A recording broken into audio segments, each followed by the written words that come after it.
Saludo especial para ustedes. Tengan la más cordial bienvenida a su canal Docente Decente y a este programa muy especial, Decente con Alejandra Jaramillo Morales. Alejandra, un placer que estés con nosotros aquí en el canal. Muchas gracias por aceptar la invitación. Francisco, muchas gracias a ti. Un gusto estar aquí hoy. Bueno, Alejandra, pues para que pongamos en contexto a las personas, pues yo quiero como hacer una breve presentación de quién es Alejandra. Por supuesto, si me quedo corto en algo, por favor me ayudas a complementarlo. Alejandra Jaramillo Morales es doctora en literatura y cine latinoamericano. Tiene un magíster en literatura latinoamericana de la Universidad de Tulane, New Orleans. Estudió literatura en la Universidad de los Andes. Y pues la verdad, pues muchas cosas hay que decir. Vamos a focalizar entre otras que fue coordinadora de comunicaciones del programa Cultura Ciudadana de la Alcaldía Mayor de Bogotá. ¿Qué cosas me hacen falta ahí, Alejandra? Yo soy profesora de la Universidad Nacional desde hace 16 años y coordino la línea de narrativa de la maestría en escrituras creativas. De acuerdo. Y estoy en el departamento de literatura, donde también doy clases de literatura. De acuerdo. No, y por supuesto que si vamos a hablar del tema y de tu maravilloso rol de escritora, pues creo que incluso me quedaría corto en cuanto a títulos de producción literaria que tienen, ¿no? Así si nombro rapidito algunos y en algunos quizás nos estacionemos en un rato. Pues está La ciudad sitiada, que creo que es tu primera obra, ¿cierto? Sí, es la primera novela. Exactamente, sí, la primera novela, valga la aclaración. Está Martina y la carta del monje Yuquito, Magnolias para un infiel, ¿Acaso la muerte? Mandala, que también me parece interesante ahora que hablemos un poco de ella, Las grietas, Variaciones sobre un tema inacible. Tienes varias producciones y entre ellos está también Sin remitente. Bueno, yo creo que, insisto, El canto del manatí.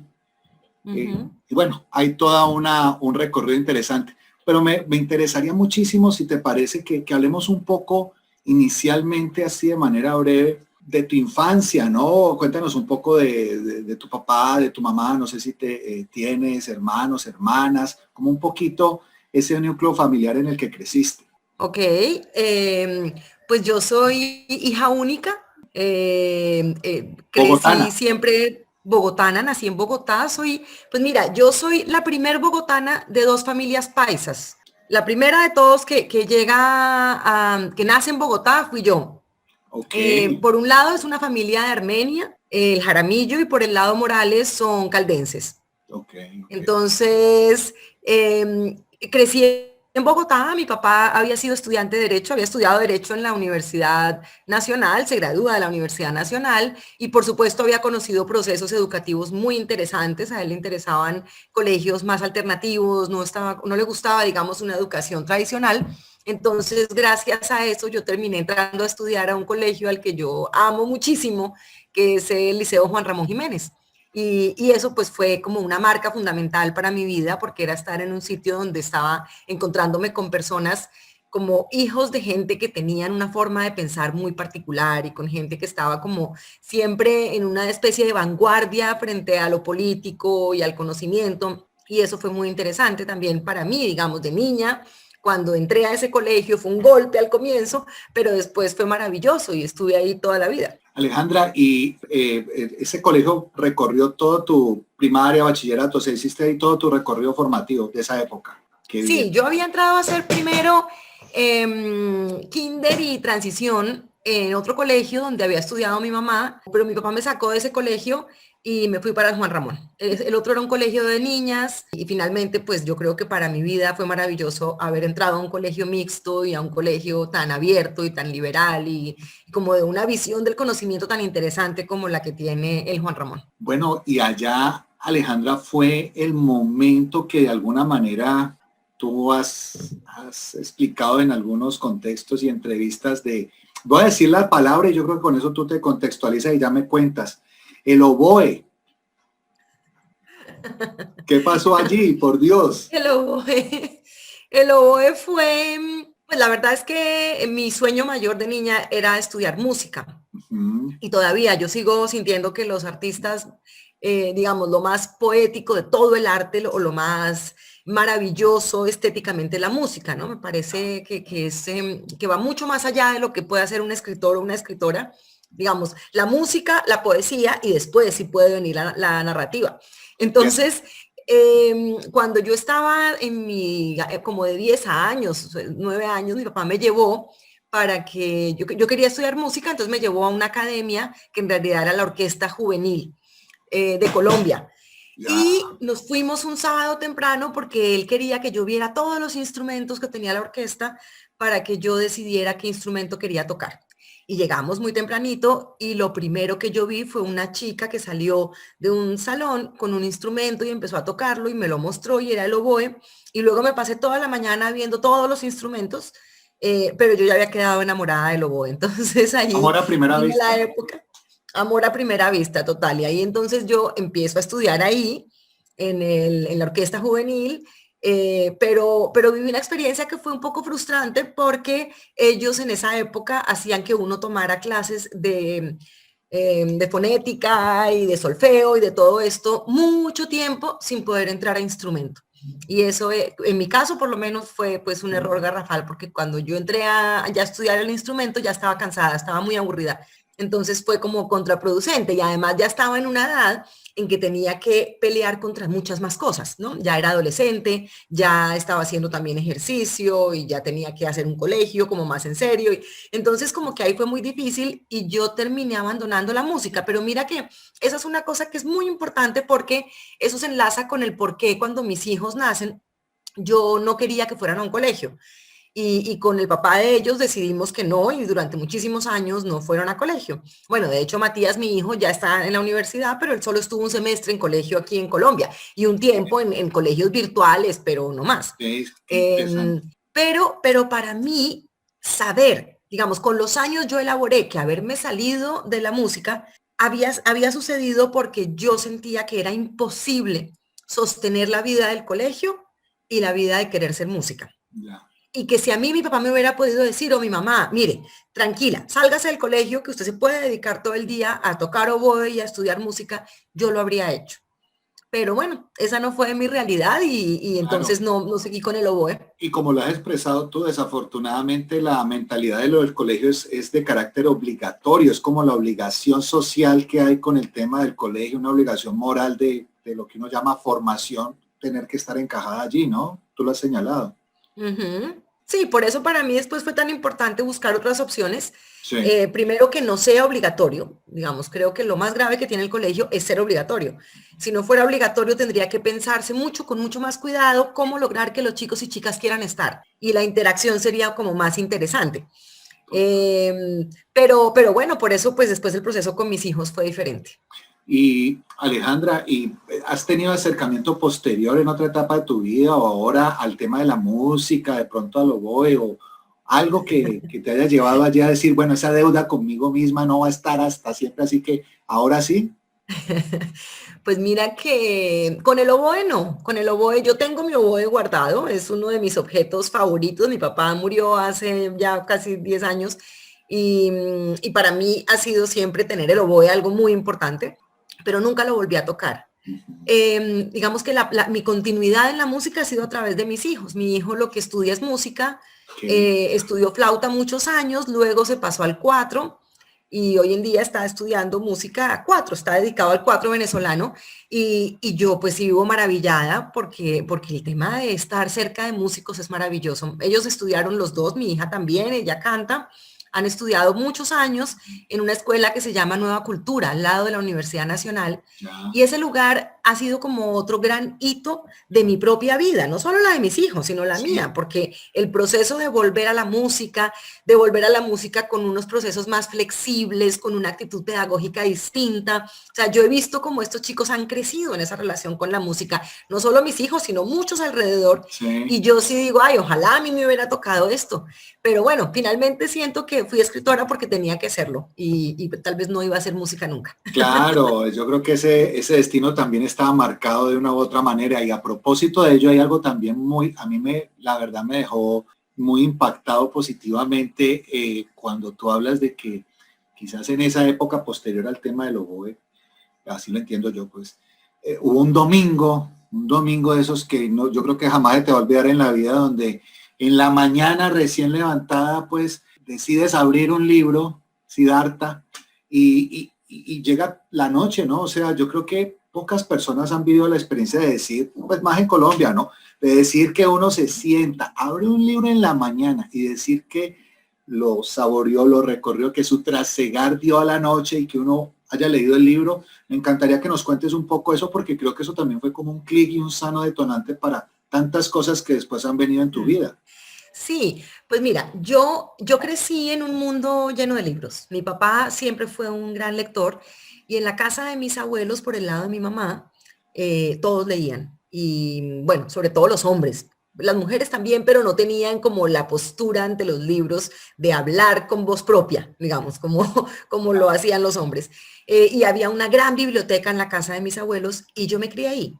Yo pasaba muchísimo tiempo de mi infancia en esa biblioteca, desde antes de saber leer, yo estaba cogiendo todos esos libros. Cuando aprendí a leer, empecé a leer de todo lo que iba encontrando, ¿no? Y estaba todo el tiempo jugando allí. Y jugaba la escritora, y jugaba la librería, y jugaba la biblioteca, y jugaba la profesora, y todo con esa biblioteca. Siempre fue muy importante. Pero en el momento en que yo ya tenía 14 años, ese es un recuerdo para mí importante, porque es el día que descubrí que la lectura producía ese placer en mí.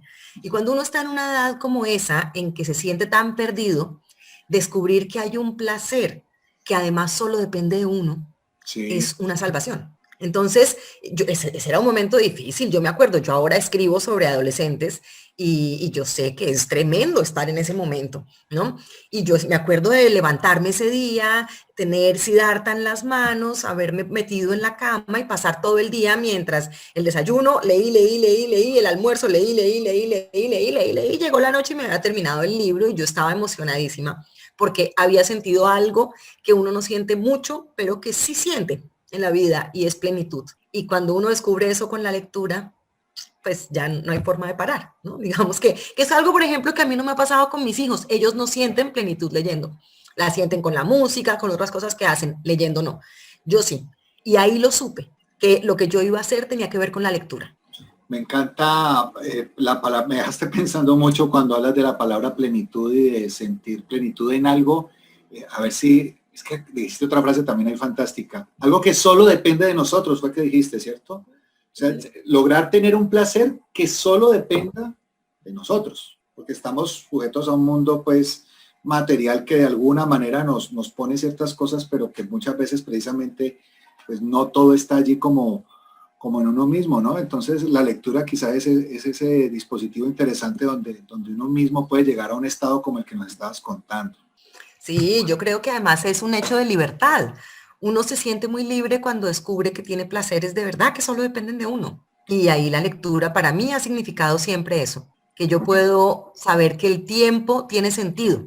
Sí, es que mira que es una cosa súper fuerte con la vida y que uno a veces no se imagina. Yo no estoy diciendo que es solo la lectura. Hay Uh-huh. muchas cosas. Cuando yo veo a otras personas haciendo otro tipo de cosas, donde yo siento que hay plenitud, yo digo, bueno, afortunadamente. Pero cuando los seres no encuentran esa plenitud, yo siento que la vida tiene que ser tremendamente vacía. De No hay acuerdo. nada que a uno le dé esa felicidad y esa tranquilidad. Y a veces yo creo que uno no se da cuenta que en realidad no ha llegado a la plenitud. O sea, y empieza como a tener ciertas experiencias donde ya empieza a cuestionar. La verdad me dejaste de tarea pensar en el tema de la plenitud, te lo digo así, sinceramente.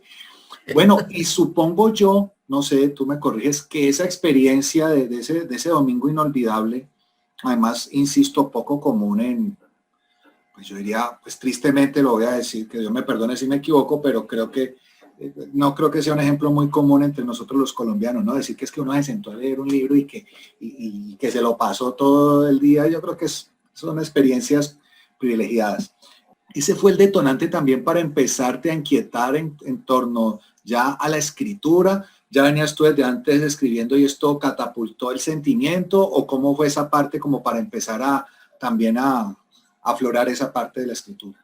Mira, para mí la escritura es algo que tiene que ver con el oficio. Entonces, yo lo que hice de niña con la escritura o lo que hice de adolescente no lo cuento tanto como ya escribir. Ok, A mí me parece que la escritura real fue más cuando yo ya estaba haciendo maestría y doctorado y empecé a escribir estando en Nueva Orleans y me fui dando cuenta que yo no iba a parar de escribir. ¿Sí? Y entonces voy a empezar una tesis de doctorado y decido en ese momento, yo tengo que escribir una novela al lado de la tesis. Y desde ahí siempre mi vida ha sido así, hasta que ya me pude dedicar solo a escribir ficción y casi no a escribir cosas académicas. Pero antes mis investigaciones iban de la mano siempre con un proyecto literario también.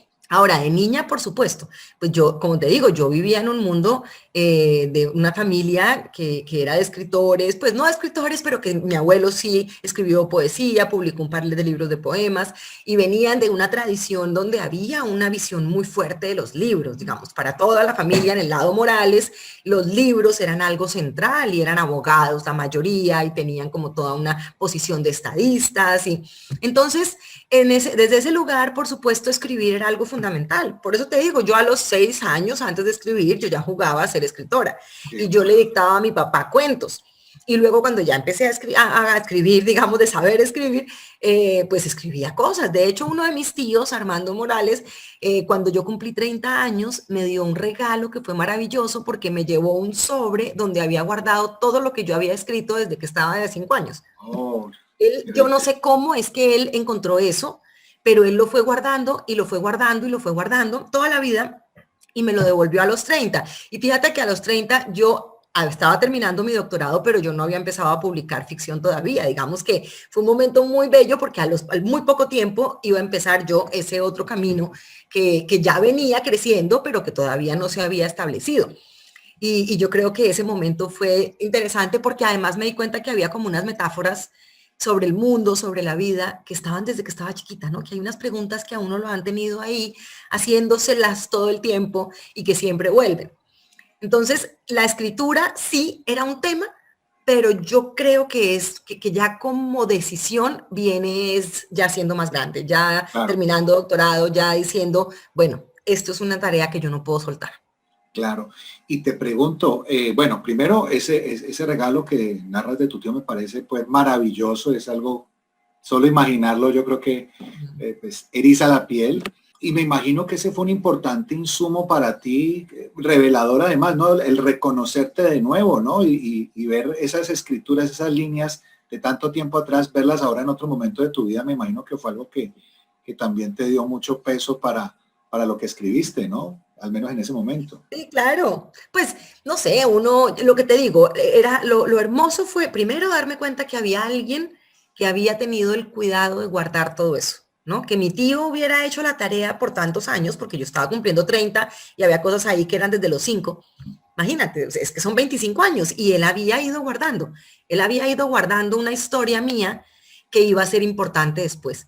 Él no sabía cuánto porque en ese momento todavía no había empezado eso que te digo, que es que a los 2, 3 años es que yo empiezo a publicar, pero yo ya estaba escribiendo y ya había escrito cosas que nunca publiqué antes, obviamente, porque eso sí, la escritura estaba desde que yo salí del colegio y entré a la universidad, todo el tiempo yo había estado cerca de la escritura, pero fue un poco más adelante cuando ya fue algo definitivo. Lo interesante fue ver que había unos temas, por ejemplo, Bogotá, la ciudad, pero la ciudad de Bogotá.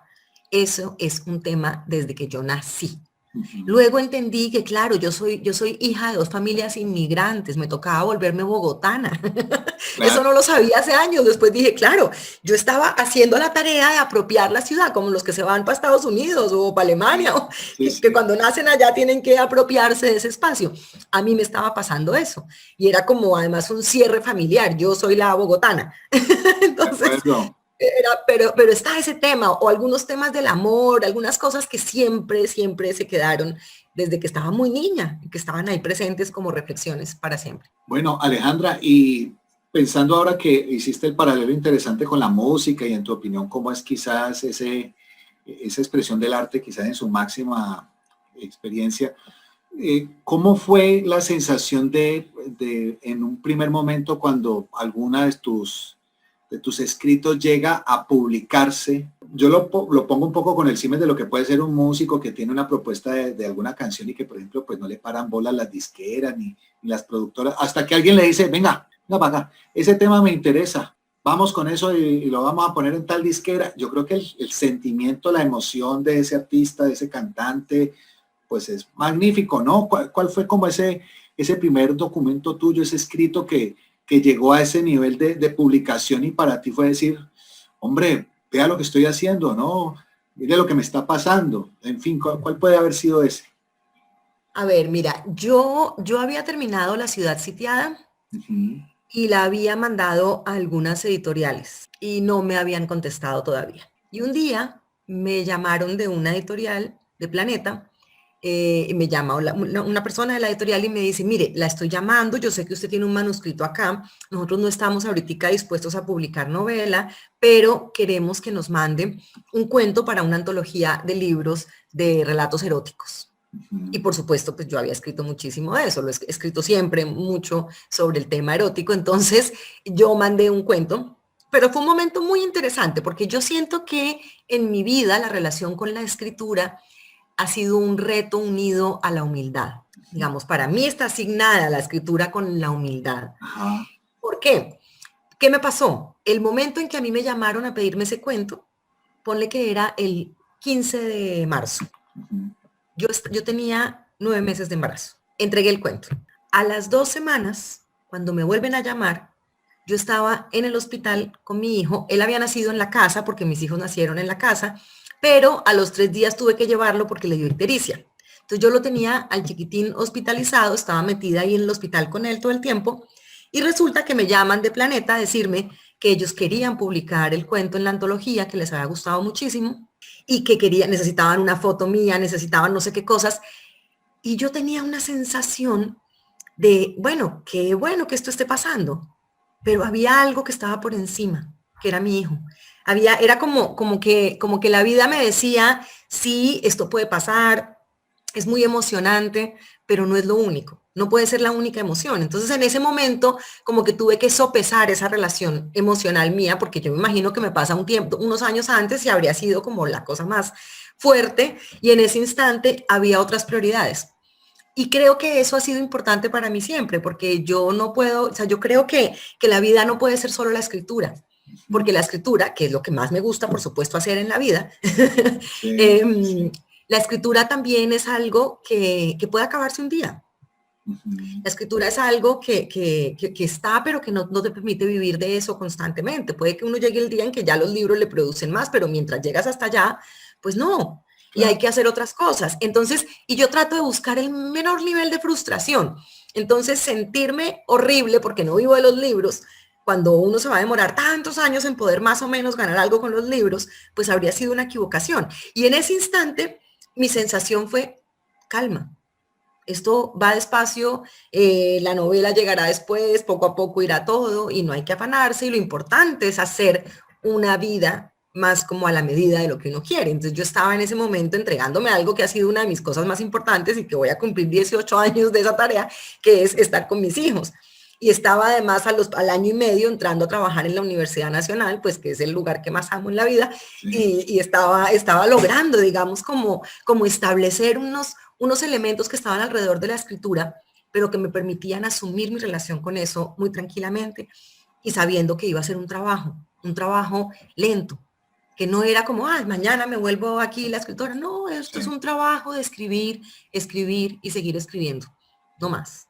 ¿No? Ahora, de que también hay que creer. Si uno no cree en eso, pues imagínate, yo trabajando en un departamento de literatura donde al comienzo me miraban como estas enloqueció que piensa que escribe, había que tener como un cuerito duro para uno someterse al escrutinio. De acuerdo. Insistir, persistir y nunca desistir.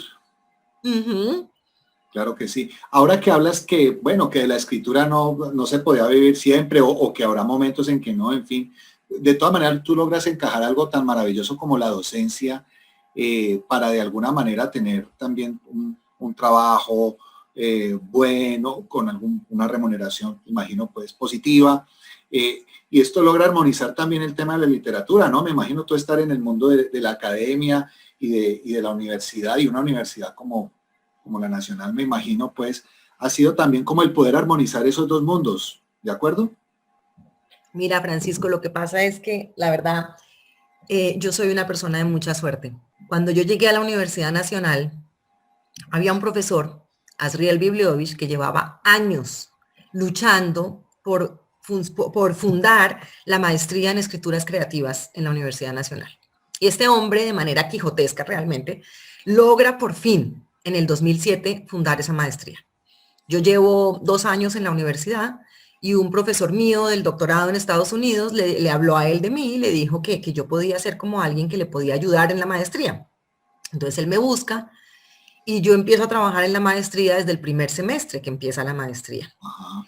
Y esto ha sido el cambio absoluto, porque desde ese momento yo en la universidad trabajo acompañando a personas a escribir novela y cuento. Y eso ha significado estar totalmente centrada en el tema que a mí me interesa. Fue como que poco a poco la vida me fue permitiendo que todo se uniera.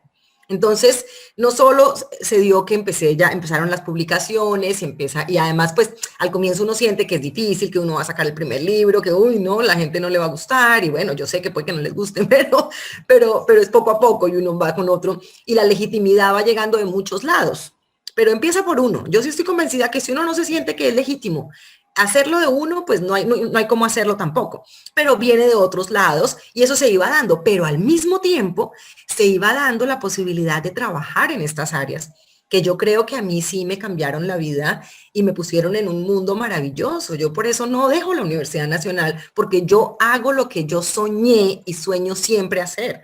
Ese trabajo es una cosa espectacular. No me canso de estar trabajando en eso. Uno escucha a Alejandra y la palabra que utilizó hace un rato le brota, plenitud. Habla de su trabajo, de sus roles, y ahí se ve claramente la plenitud.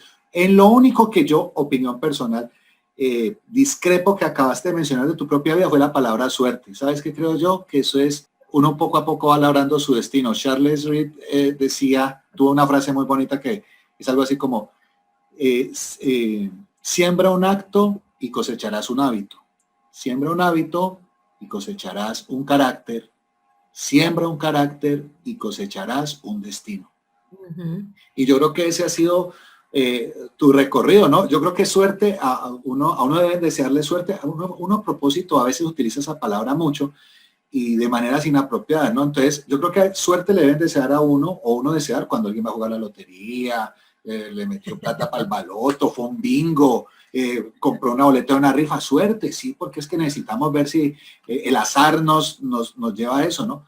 Pero mira que nosotros incluso la palabra destino la hemos mitificado, ¿no? Y quizá esto producto de las novelas y de productos que son sensacionalistas, donde le dicen a uno, porque está la pareja hablando y dice, vamos a ver qué nos depara el destino, ¿no? Y el destino pareciera ese ser supremo que uno tiene que esperar a ver qué va a pasar, ¿no? Y yo te escucho y creo que tú fuiste dando esos pasos para llegar a donde estás, sabiendo que incluso aquí el cuento no ha terminado. De aquí vamos con más cosas todavía.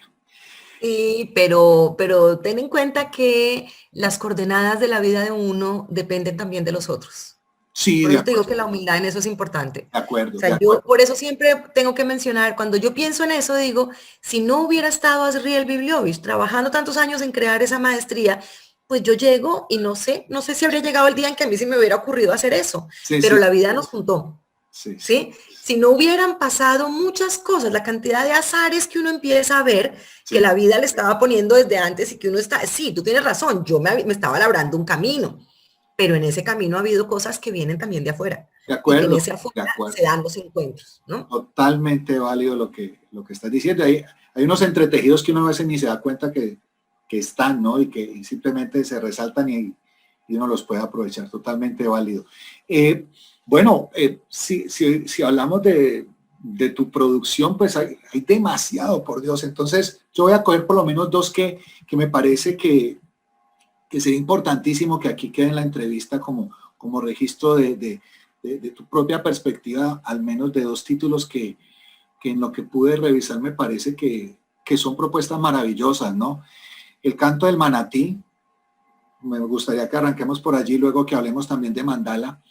Pero en el canto de Manatí, del Manatí, pues me parece que a propósito de los adolescentes, de esa adolescencia que viviste, de lo que de alguna manera has visto en tus hijos y en otras personas, pues pensar en vincular a los adolescentes, primero es un reto con esta sociedad donde las tecnologías, los dispositivos de todas las índoles que hay, pues hacen que las personas sean más reactivas que proactivas y que busquen más las cosas fáciles. Entonces, es un reto donde de alguna manera al adolescente se le busca atraer, pero además desde también un tipo de población que pienso yo, nosotros hemos invisibilizado durante décadas, como pueden ser las poblaciones. A mí la palabra indígena no me gusta, me disculpas si de pronto utilizo una que es inapropiada, me lo dices aquí, corriges a este docente, que puede ser más bien indecente, no decente.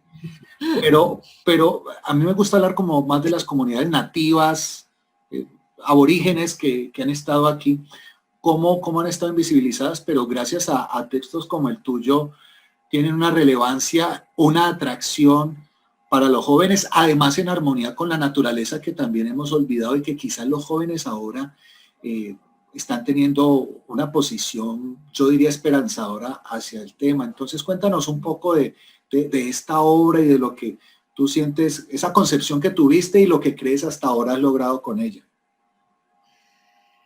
Pues para mí hace muchos años el tema de lo indígena, el tema, sobre todo lo muisca, ¿no? Que es como en lo que yo más me he metido en Bogotá, porque creo que yo me la paso en esa. Yo estoy buscando esas raíces como bogotana y esa ciudad y entender todo ese espacio. Entonces siempre he estado en esa búsqueda. Y tú sabes que después de la Constitución del 91, los diferentes grupos indígenas en Colombia empiezan a tener como un lugar distinto. Y en Bogotá se empieza a dar un proceso muy interesante en el que comunidades de la selva y comunidades del norte, de la Sierra Nevada, regresan buscando a las personas que se consideran en ese momento que pueden retomar la tarea de los muiscas, de unos resguardos que los habían tenido abandonados, olvidados todo el mundo, y empiezan a hacer renacer el mundo muisca.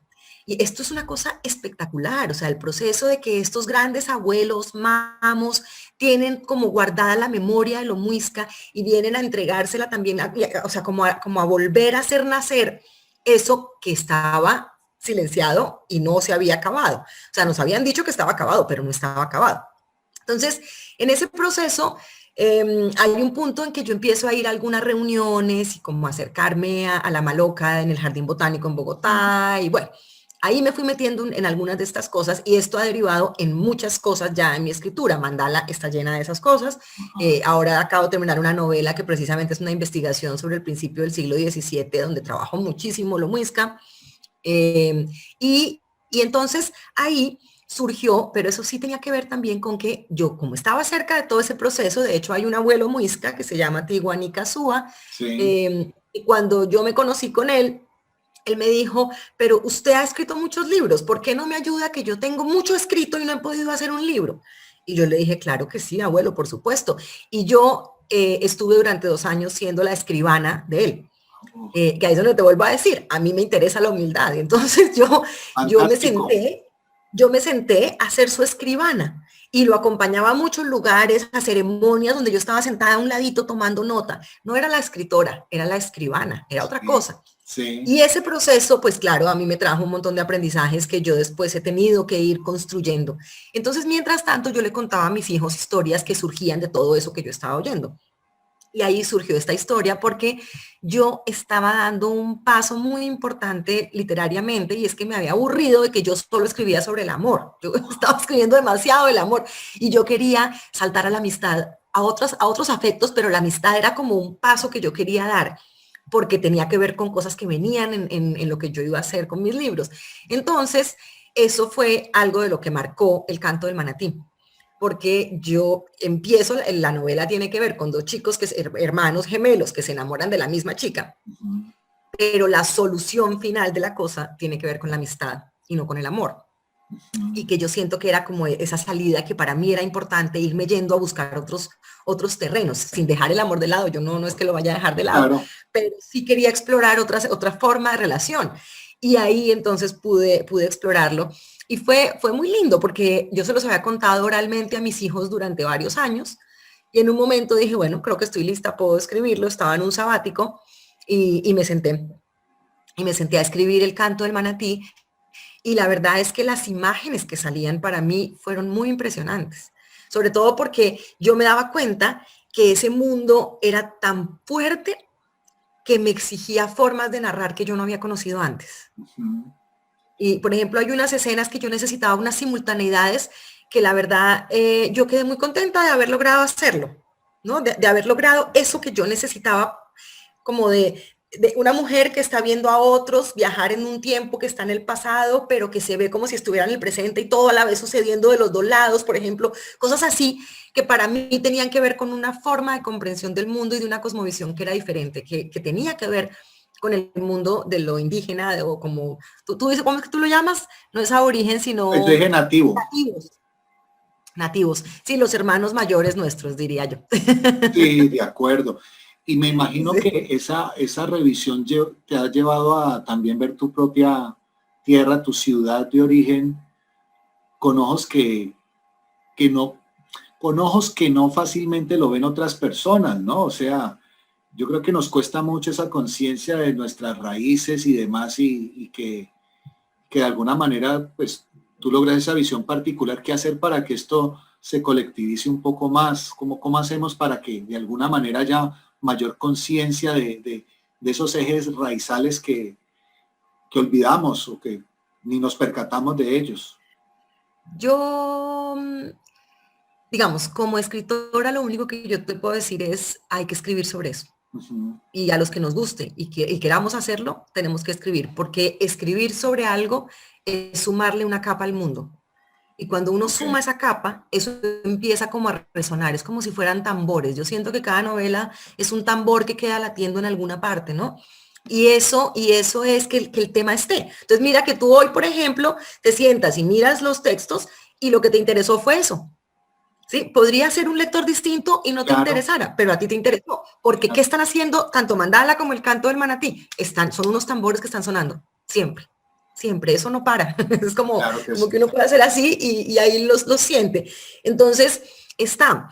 Yo no tengo nunca prisa en términos de que la literatura logre algo, porque lo que creo es que ella es en sí misma. Ujú. Luego los lectores van descubriendo caminos, van pasando cosas. Yo, pues, el canto del manatí el año pasado quedó entre los libros altamente recomendados de Fundalectura, por ejemplo, y como desde que pasó eso yo he estado aquí, yo no me he enterado mucho cómo se ha movido, pero, pero pues fue muy interesante porque les pareció que era un libro muy bueno y porque supongo que habrá lectores. Y sí, ya he tenido un par de encuentros en colegios, aunque suelo tener más con Martina porque es el libro primero y se ha movido mucho. Sí, sí, Pero el canto del manatí empieza a moverse porque por supuesto se ve que está ese tema indígena, pero que además es un tema que no está tratado, porque esa es la tarea para mí importante, que no sigamos tratando eso como un documental, como si nosotros no pudiéramos hablar desde el mundo subjetivo de esa realidad, o sea, que la literatura que tiene que ver con lo indígena esté siempre como contando mitos en el mal ajá, sentido de contarlos, sí, eso me parece terrible. Entonces, no, nada, necesitamos, y yo lo hago constantemente con mis alumnos, por ejemplo, les propongo que escriban cuentos basados en cosas de los indígenas, pero que sean cuentos, que sean realmente literatura, que no estemos contando todo de esa otra manera. ujú, de acuerdo, de acuerdo. Bueno, y Mandala, a ver si me corriges, es también como un primer libro tuyo ya de carácter digital. Y ahí la pregunta sería, para que me cuentes un poquito, para que nos cuentes un poquito cómo, o sea, si hay una diferencia grande en cuanto a la escritura normal y tradicional para un libro a pensarlo digitalmente, y si hay muchas distancias, ¿cómo fue para ti esa experiencia, ¿no? Y el reto entonces de ello. Ok, mira, Mandala, yo quería escribir una novela que cumpliera con todos mis deseos como lectora. Es decir, que tuviera desde textos narrativos muy cerrados, muy circulares, hasta textos muy difíciles, muy reflexivos, que hubiera como toda una gama grandísima. Entonces, por ejemplo, una de las cosas que yo quise hacer en esa novela era que estuvieran todos los géneros narrativos. Entonces, con Mandala yo estaba experimentando, buscando que tuviera todos los géneros narrativos, por ejemplo. Yo quería escribir ahí crónica, cuento, ensayo. La novela tiene 2 novelas adentro, la novela tiene entrevista, bueno, todo. Hasta decálogos. Hay un capítulo que se llama 8 decálogos para escritoras insomnes y son 8 decálogos de diferentes temas de cómo es la escritura. Entonces, en esa búsqueda, yo en un momento me di cuenta que yo quería una figura donde la gente navegara y no tuviera nunca que ver cómo era el libro en términos del papel, ¿sí? O sea, que cuando uno entrara y fuera haciendo clic, le salieran pedacitos de un todo que nunca conocías como un todo. Entonces todo eso es un proceso, eso se va formando, se va formando. Yo ya tenía algunas preguntas sobre lo indígena, ya la imagen con la que yo había empezado, que era un triángulo que sale de un lado y luego va al otro y luego años después, cuando ya me encuentro con el abuelo Tigua, descubro que ese es como el yin yang de los muiscas, sí. Pero yo ya tenía eso en la cabeza, que era como todo hecho en dos lados, obviamente también como un homenaje a Cortázar, ¿no? Un lado de acá y un lado de allá, y fue surgiendo el mandala, ¿no? Entonces yo empiezo a ver cómo es que va a ser, las partes que tiene, los temas que va a tener, y poco a poco se va construyendo. Ya entiendo que tiene que ser una imagen como una especie de mandala y luego entonces cuando ya me encuentro con los muiscas terminamos haciendo con unas ceremonias para poder hacer, basados en cada capítulo y en las emociones de cada capítulo, cómo se lograba la figurita que representaba a cada capítulo para lograr esa figura de las 80 partes del mandala. Pero esto fue una tarea muy larga en muchos sentidos, porque mandala era, primero la idea es que no fuera impresa nunca, que fuera realmente una novela hecha para ser digital, que tuviera ese juego con la imagen, sí. Que además tuviera todos los géneros, que fuera aleatoria, se pudiera leer en cualquier orden. Y luego cuando además termino primer manuscrito, conociendo en mi cabeza ya toda esa estructura, ajá, todavía sin tener los dibujitos porque eso le faltaba tiempo. Entonces empiezo ese proceso para hacer ya las ceremonias y empezar a crear el mandala, que esto ya lo había conversado y lo había trabajado con el abuelo Tigua mucho tiempo, y yo estaba buscando recursos para poder trabajar en eso. Había que hacer una primera versión digital porque para mí la novela no había un borrador, sino había versión digital.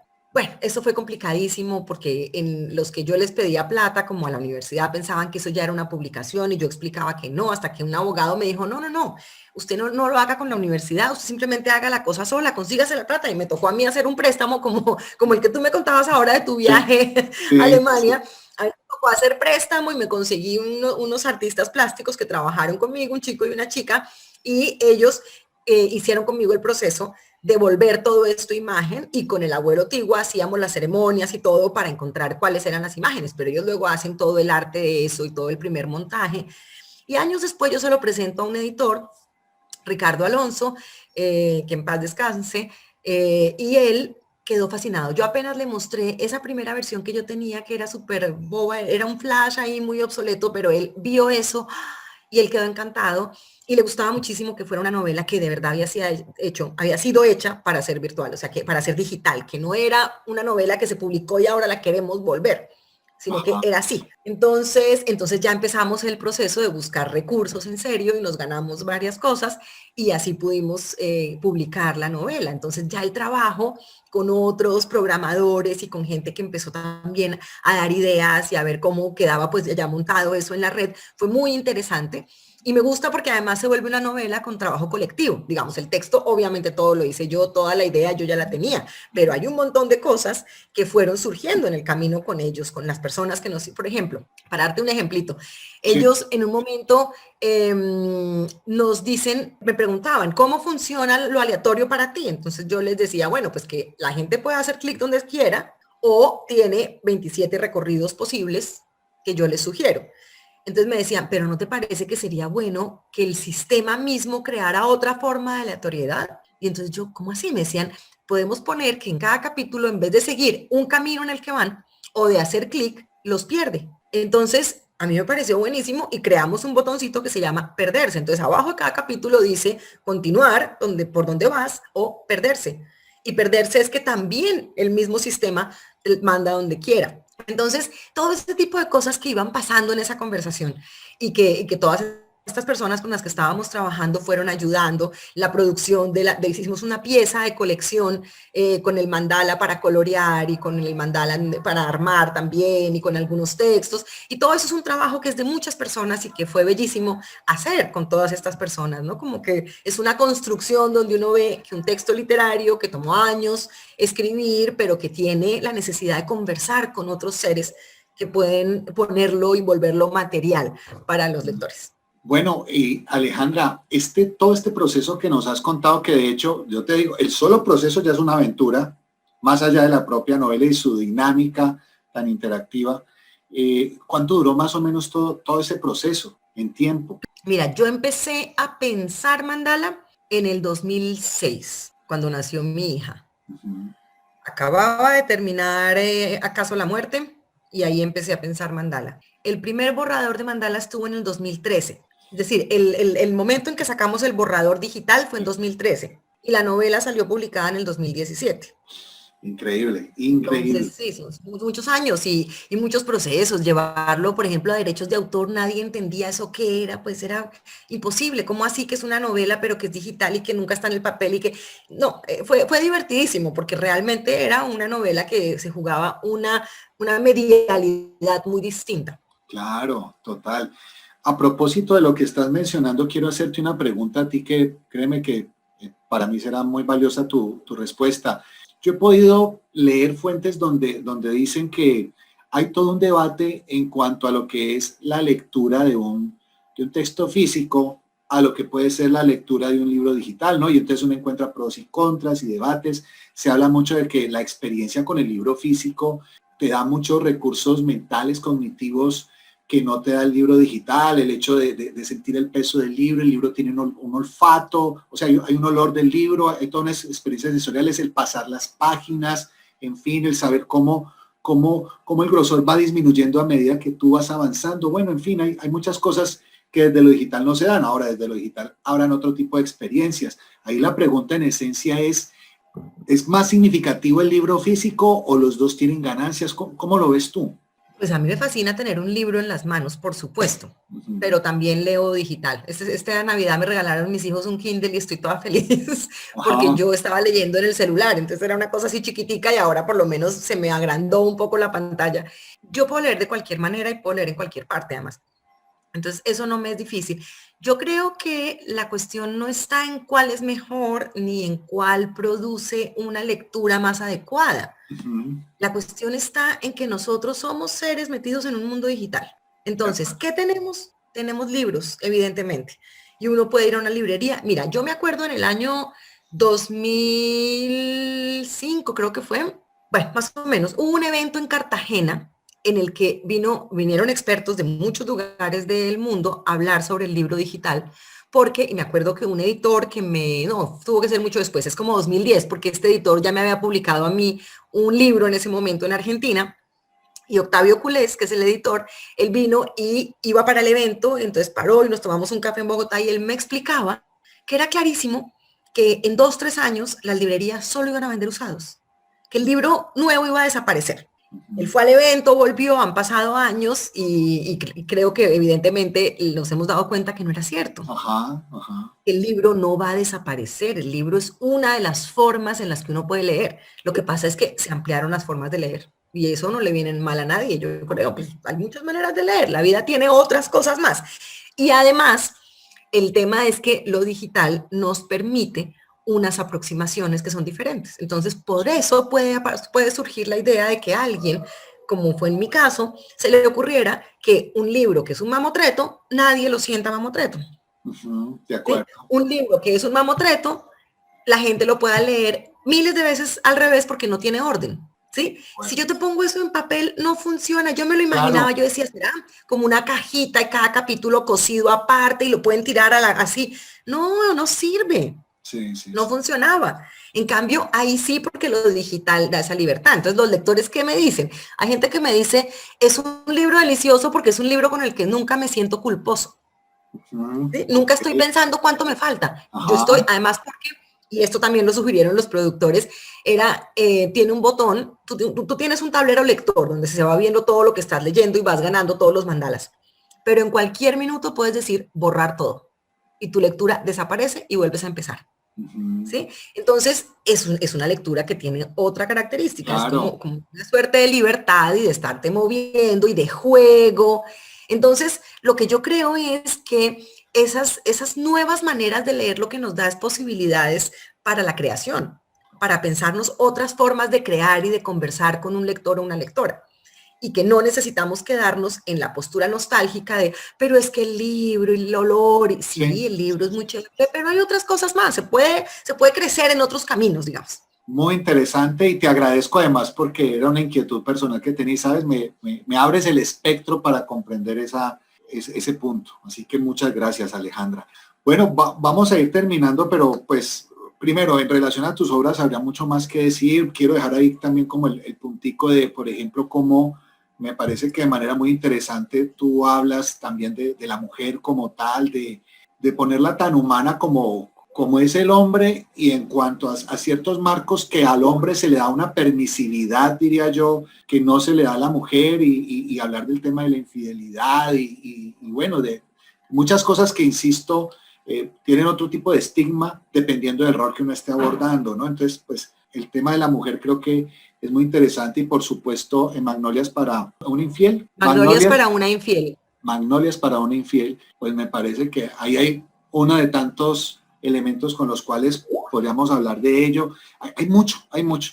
Yo quisiera que nos contaras un poco qué tipo de impacto tuvo en tu vida este asunto de la pandemia, en tu quehacer, en tus roles, qué ocurrió, qué ha ocurrido en este tiempo, qué perspectiva y qué análisis le puedes compartir a la gente en cuanto a lo que ha sido esta condición que de alguna manera ha afectado a toda la humanidad. Bueno, pues ha sido muy impactante, ¿no? Yo me siento testigo de algo muy fuerte y aunque has tenido cosas muy dolorosas, de todas maneras también desde ese lugar, supongo egoísta, uno dice, bueno, pero qué bien que yo estoy viendo cosas como momentos como estos, ¿no? Como que la historia le deja a uno observar ciertas situaciones que no se imaginaba que iba a vivir. O sea, yo hace un año no pensé jamás que iba a ver lo que he visto este año. Y eso no me ha pasado casi con nada en mucho tiempo, ¿no? Como que no me imaginaría que me podían pasar cosas muy chéveres o malas, pero no con esa sensación de que es que era algo del azar de la vida que podía transformarse, ¿no? Como tan brutalmente y bueno. Entonces, ha sido muy impresionante. Yo tenía pensada una pequeña novela para adolescentes y la pandemia la solucionó por completo. Y eso ha sido una maravilla. Acabo de terminarla y del primer borrador, pues por supuesto falta trabajo, pero ya hay primer borrador. Y fue maravilloso porque la vida de este chico metido en la pandemia tomó mucho más sentido, ¿no? En ese marco, digamos, ahí hay una cosa muy interesante porque además está descubriendo que la incertidumbre es una forma de la vida que lo unifica con los adultos, porque lo más incómodo de la adolescencia es que los adultos siguen creyendo que saben y que los pobres adolescentes no. Entonces, ese es un estado horrible. Ellos ya son capaces, pero estos otros creen que ellos sí saben y uno no. Entonces, esa sensación de que la incertidumbre nos cogió a todos y nos volteó, me parecía que era interesante y como que fue la experiencia que viví escribiendo el mundo de ese chico. Entonces, eso para mí fue maravilloso porque me solucionó cosas que yo necesitaba solucionar para esa novela y funcionaron. Pero también porque me ha permitido contar cosas de la vida cotidiana mía, de lo que he visto, de mucho de lo que vivimos en esos primeros meses en Colombia, pues nosotros vivimos uno de los encierros más brutales del planeta. Creo que Argentina y Colombia son los que tuvieron los encierros más duros, más como recalcitrantes. O sea, lo que querían hacernos a nosotros era una cosa muy impresionante. Yo entiendo la necesidad, pero también fue una cosa brutal. Sí. Y cuando ya salí de Colombia en agosto, claro, me encuentro aquí con el relato en Alemania, en Berlín, con el relato de toda la gente de cómo ha sido el encierro de acá y pues evidentemente era diferentísimo, ¿no? O sea, aquí han podido salir a caminar siempre, nunca la gente estuvo encerrada sin imposibilidad de respirar en la calle, o sea, como un montón de cosas que no, pero toda esa experiencia de vivir eso tan fuerte que nosotros vivimos, yo también siento que yo necesitaba sacar cosas de eso. Entonces la novela lo permitió, porque el chico en una de sus líneas de narración está contando el presente de ese encierro. Entonces, claro, va contando el momento en que le parece que se enloqueció el mundo y cómo así que mi mamá dice que nos van a encerrar y luego sí nos encierran y luego, y empieza todo ese proceso. Entonces, la verdad que pues uno termina conectándose con estas situaciones desde ahí, desde esa creación y ese pensar más cómo se pueden contar. Y yo creo que hay que seguir haciendo ahora proyectos, no solo de escritura mía, sino de escritura con otros también, donde aparezca el tema de lo que ha pasado, porque estamos enfrentados a un cambio que es interesantísimo y que podemos narrar de muchas maneras, ¿no? Para seguir entendiendo, para seguir como habitando lo que ha sucedido. Entonces, para mí, pues significó primero todo ese momento muy fuerte en Colombia. Yo soy una colombiana absolutamente enamorada de vivir en Colombia. Yo no necesito vivir fuera de Colombia. Yo quiero estar en Colombia, por eso tengo mi trabajo maravilloso en la Universidad Nacional y de allá no me quiero ir.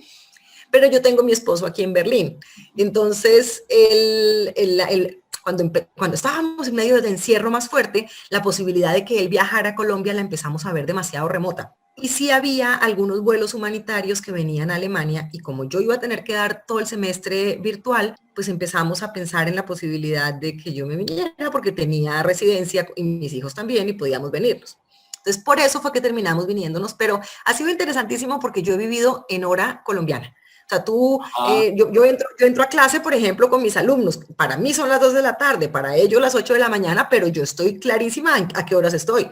A mí no se me confunde, yo soy buenos días y tomémonos el cafecito, ¿sí? Porque he vivido todo el tiempo acá en ese horario y en esa conexión constante de estar como en mi mundo mientras estoy más lejos. O sea, tengo el puesto de trabajo más lejos que mis colegas, pero estoy haciendo lo mismo. Pero al mismo tiempo sí ha sido una experiencia interesante ver cómo funciona una pandemia en un lugar como Alemania, ¿no? Ver la posibilidad de caminar, por ejemplo, salir a la calle. La gente aquí no usa tapabocas en la calle, ellos insisten en que el tapabocas no es necesario en la calle, a menos de que uno llegue a una esquina donde hay mucha gente, entonces uno ve, la gente o uno mismo se pone el tapabocas cuando va a pasar entre muchos, pero si no hay mucha gente, nadie tiene un tapabocas, uno solo se lo pone para el transporte público y los restaurantes, no, ahorita no los restaurantes, ahora estamos cerrado todo, pues para entrar al supermercado o así. Cuando llegué en el verano estaba muy abierto todo. Entonces fue un impacto al comienzo y además fue maravilloso porque estaba haciendo sol, calor. Entonces, bien, pero por ejemplo, en esta oportunidad, la experiencia mía de la relación con las universidades alemanas, pues no se ha movido porque yo he estado trabajando para Colombia y aquí todo está, digamos, no hay como cosas muy nuevas sucediendo. Yo siempre que he venido hago talleres literarios en la Universidad Humboldt. Y esta vez pues no se podía, y no sé, y también íbamos a hacer un taller en una librería, pero preciso fue el momento que iba a ser presencial y fue el momento en que empezaron a cerrar otra vez, entonces no se pudo, y bueno, ese lado sí ha sido más complicado, pero sí es una experiencia ver cómo la gente aquí se comporta, cómo reaccionan, ver el tipo de leyes, por ejemplo, que están sacando cada pocas semanas, digamos que las leyes que sacan es para cambiar cosas como muy pequeñas que uno siente que nosotros no podríamos ni entenderlas, ¿no? Que nosotros necesitamos es las 44 excepciones más la policía encima más, y hay una cosa muy rara que yo a veces no alcanzo como a comprender bien cómo es que funciona la forma en que mentalmente se están enfrentando a su propia comprensión de cómo es que se tiene que hacer, de qué es lo legal y lo ilegal en cada momento. Y hay cosas en que uno ve como una suerte de cumplimiento de la ley que es muy rápido y otras en las que siento que es imposible imponerles a los alemanes cosas que no sé, o sea, no creo que sea posible que les obliguen a ponerse un tapabocas en la calle, por ejemplo. No va a ser posible. ¿No? Cosas así, o sea, hay como unos límites de la libertad que son fuertísimos y que terminan defendiendo por encima de todo. Muchas cosas, ¿no? Como el poder salir a caminar, el estar por la calle moviéndose, pero hay otras cosas en las que es muy fácil que vayan acomodándose a eso que se va decidiendo, ¿no? Entonces, bueno, ha sido una experiencia interesante. Mis hijos estuvieron aquí haciendo millones de cosas durante todo el verano y ahora pues ya en noviembre empezaron otra vez a encerrarnos y hemos estado en todo esto. Qué bueno. Alejandra, no, pues que por mí fuera, preguntaría mil cosas más, pero pues ya como pensando en el cierre, ¿qué podríamos hacer para involucrar más, bueno, no sé, tal vez en tu experiencia y en el área donde tú estás en la universidad, de pronto tal vez no se ve tanto, pero cómo hacer para atraer más tanto a los estudiantes universitarios como a los de bachillerato hacia el tema de la lectura. Uno todavía se encuentra estudiantes, por ejemplo, que tú le dejas un texto, uno dice, bueno, para la próxima semana hay el texto tal, no sé qué, vayan a tal enlace y lo miran, y le hacen preguntas como, por ejemplo, profesor, pero ¿es muy largo el texto? Pues, a mí cuando me hacen esa pregunta se me acaba de caer el poco pelo que aún tengo por aquí, como que me estresa, además porque es una pregunta muy subjetiva, ¿no? Al que le gusta la lectura, yo le mando un texto de 30 páginas y me va a decir, pero tan poquito. Y al que detesta leer, le mando el mismo texto de 30 páginas, me dice, pero este señor es un asesino, ¿cómo me manda a leer 30 páginas? ¿Cómo hacer para poder seducir más a los estudiantes en cuanto a la importancia de la lectura? Eso es muy difícil. Creo que hay que cambiar la escuela Okay. en su relación con la lectura. Lo primero, que jamás utilicemos la literatura solamente como forma de comprensión de lectura, ¿no? Yo creo que a los niños y las niñas cuando están pequeños, una de las primeras cosas que les termina aburriendo de leer es que los adultos creemos que sirve es para comprender, para saber si comprendieron. Y eso es un desastre. La literatura tiene que pasar por la emoción, por el intelecto también, obviamente, pero no el intelecto que está evaluando, sino el intelecto que está entendiendo el mundo. Y entonces hay que permitir que cada cual entienda. Pero cuando los niños se dan cuenta que lo que les van a hacer siempre es preguntarle de qué color era esto y quién dijo aquello y quién, pues qué aburrido. Lo otro es, para mí, digamos, es que nos muestran la literatura en muchos casos como esas grandes obras, eso grande que está por allá y que uno tiene que hacer, ¿sí? Y a mí me parece que lo más importante sería que pudiéramos darnos cuenta que Cervantes escribió el Quijote para cada uno de nosotros. Es decir, que ese libro fue escrito para mí, ¿sí? Que cuando yo lo leo, pues no me importa qué piensa mi profesor o mi profesora, pero fue escrito para mí, porque yo pertenezco a una conversación en la que la literatura habla del mundo en el que yo vivo, porque es que yo vivo hoy, y por eso los escritores de hoy tienen derecho a escribir y todo el que quiera puede intentarlo, ¿sí? Pero ese hoy que yo soy es una historia y en esa historia, esa conversación que viene de atrás está hablando conmigo, ¿sí? Pero no en el sentido del canon y del poder del profesor. Es que yo creo que ahí hay una cosa que siempre termina siendo muy difícil. Además, uno la ejerce, o sea, no hay nada que hacer. Uno termina entrando a un salón de clase y eligiendo qué se va a leer. Entonces el chico o la chica va a preguntar, profe, pero es muy largo porque pues ellos están pensando además en que tienen que leerlo de 5 clases. Sí, de acuerdo, de acuerdo. Eso también a veces es difícil, pero creo, no sé, como que habría que pensarse si uno puede invertir como un poco el sistema de valores de qué es lo que significa llegar a la literatura. Y lo otro, que el que no lea, no lea, ¿no? Digamos, mira lo que me toca a mí, mis hijos no quieren leer. Y yo siento que son personas bastante competentes y bastante capaces de hacer muchas cosas. De acuerdo. No, el que no quiera leer, que no lea. Eso no es una obligación, ni tampoco es lo único que le salva a uno el cerebro. O sea, hay miles de cosas de la actividad humana que son importantísimas y yo no creo que haya que tener miedo al que no quiere eso, pero sí es una conversación en la que a mí me están hablando y yo puedo entrar a conversar en esa, como montarme en ese gran diálogo que está ahí. Alejandra, y en el tema de precisamente escritoras de nuestro país, escritoras colombianas como tú, que hagan este importante aporte para nosotros, ¿qué nos podrías decir? ¿A quiénes podrías citar? Mira, yo, digamos, leo, comparto, trabajo con muchas mujeres escritoras y muchas maravillosas. Yo creo que la literatura colombiana en este momento tiene escritoras increíblemente buenas, pero no quiero darte nombres, yo quiero contarte una pequeña anécdota. Cuando en el año 2015 nos tuvimos que enfrentar a esta situación de que el Ministerio de Cultura iba a llevar al gran cierre, como lo presentaron ellos, del año Colombia-Francia, a un grupo de escritores colombianos, que realmente era un grupo de solo escritores hombres colombianos, y muchas escritoras nos reunimos a decir, bueno, ¿esto qué es? No es posible que los recursos públicos los estén usando para seguir excluyéndonos a todas. Entonces, en ese momento surgió algo muy interesante y es una página que se llama Colombia tiene escritoras. Así fue que llamamos el movimiento en ese instante. Y yo estuve haciendo unas charlas durante ese tiempo que titulaba Colombia tiene escritoras, donde yo contaba procesos de la literatura colombiana desde el siglo pasado, sobre todo en unas mujeres tan emblemáticas como Alba Lucía Ángel, como Marvel Moreno, como Elena Araujo. Bueno, hay un montón de mujeres que vienen del siglo pasado para acá, hasta las que están escribiendo hoy, jovenciticas. Y entonces mi charla se llamaba Colombia tiene escritoras, 81 mujeres. Que en ese momento lo que a mí me gustaba mostrarle a la gente donde hablaba era la imagen de esas 81 mujeres y sus libros, ¿no? Y había recogido fotos de todos los libros y era mostrar muchas, muchas, porque lo que creo que es importante es que sepamos que no es que somos unas pocas, es que somos muchas. Ahora, hay una historia de esas mujeres, quienes fueron las que en el siglo pasado hicieron las tareas más duras para abrir camino, ¿sí? Pero somos muchísimas mujeres. Y yo pues que además he sido profesora de tantas, imagínate, pues tengo muchísimas en la cabeza. Entonces creo que vale la pena ir a ver. La página de Colombia tiene escritoras y ahí se van a ir encontrando con muchísimas mujeres en temas distintos, novela, cuento, poesía, de todo, muy interesante, porque además hay mujeres haciendo libro álbum, haciendo libros como más juveniles, o sea, hay de todo. Y tenemos una gran cantidad de mujeres que están haciendo literatura en este momento. Pues déjame decirte, Alejandra, que me encanta la respuesta porque además nos deja esa sana tarea de saber que hay tantas mujeres y quizás con tanta riqueza y diversidad de escritos al respecto. Así que vamos a explorar la página y de hecho me parece que es ese aporte maravilloso a dejar todo ese amplio espectro del género femenino en la literatura colombiana. Así que muy interesante la respuesta. Gracias. Alejandra, quedan cosas pendientes. Me encantaría que haya otro espacio para que hablemos del tema de la feminidad. Me parece que es algo muy importante, de tu experiencia con Borges, también de un momento importante cuando teniendo un libro de él, de poemas, ¿no?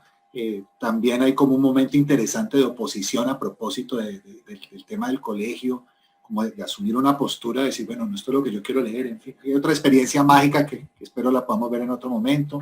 Me llevo frasecitas que apunté por aquí, como esa de que no hay nada más maravilloso como ese placer que depende de uno. Te veo llena de plenitud y me alegra eso, con mucha energía, y entonces por aquí traté de coger esa energía también, porque de verdad la irradias, te ves plena y me alegra mucho. Además, cuando hablas de que es que esas novelas se van sembrando capas y son tambores que empiezan a retumbar, eso ya empezó por aquí un tambor a retumbarme, como a generarme inquietudes. Creo que todo eso hay que dejárselo a la gente. Alejandra, muchas gracias por el espacio y bueno, esperamos tenerte pronto nuevamente en el canal. Te deseo lo mejor, muchos éxitos con tu familia, en todos tus roles, en todas las dimensiones que tiene Alejandra, muchos éxitos y que sigas así inspirando a la gente.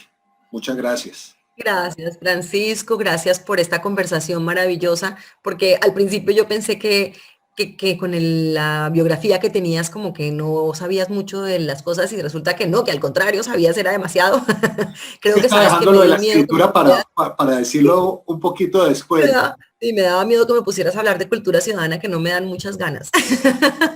Lo imagino, lo imagino. Y ha pasado tiempo, aunque hay cosas muy interesantes que también pasaron.